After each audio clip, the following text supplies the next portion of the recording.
نو اوس راځو د کینسر ناروغۍ نښو ته. لومړی نښه بې دلیله د وزن کمیدل. طبیعي خبره ده که څوک رژیم نیسي، ورزش کوي یا د وزن کمولو لپاره ځانګړی کوشش یا هڅه کوي نو وزن به یې راکمیږي. خو که د څو هفتو په موده کې مو بغیر له کوم خاص یا ځانګړي دلیل څخه وزن په ښکاره ډول کم شي نو دا باید جدي ونیول شي. د مثال په توګه که په لږ وخت کې نږدې 15 کیلوګرامه وزن مو کم شي، حال دا چې نه مو رژیم نیولی وي او نه مو د وزن کمولو اراده لرلې وي نو دا د بدن د یوې جدي ستونزې نښه کیدای شي، لکه د معدې کینسر، د پانقرانس کینسر، د سږو کینسر او د خوراکي نل یا مرۍ کینسر. له هغو ناروغیو څخه دي چې د ناڅاپي او بې دلیله وزن کمیدلو لامل ګرځېدلی شي.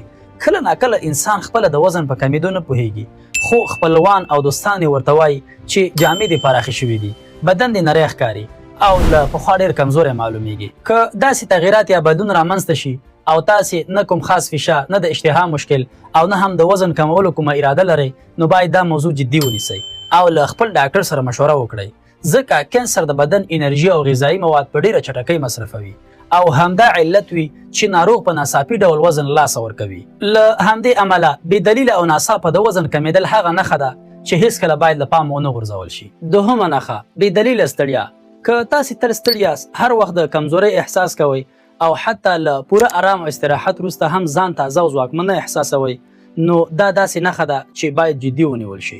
طبیعي ستړیا هغه ستړیا ده چې د سخت کار، کم خوب یا ډیری فزیکي هڅې وروسته رامنځته کیږي او د آرام یا استراحت په کولو سره له منځه ځي. خو کله چې ستړیا دوامداره شي، د ورځني کارونو په ترسره کولو کې مو مشکل یا خنډ جوړ کړي او د آرام یا استراحت باوجود هم ښه نشي نو دې حالت ته دوامداره ستړیا وایي. دغه ډول غیر عادي ستړیا په ځانګړي ډول د وینې په ځینو کینسرونو کې لیدل کیږي.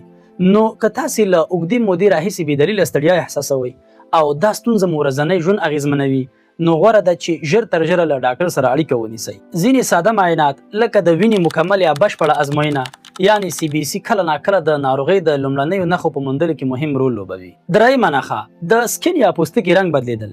ګورئ، سکین یا پوستکی د بدن هغه برخه ده چې ډیری وخت د روغتیا د وضعیت په اړه مهمې نښې راښایي.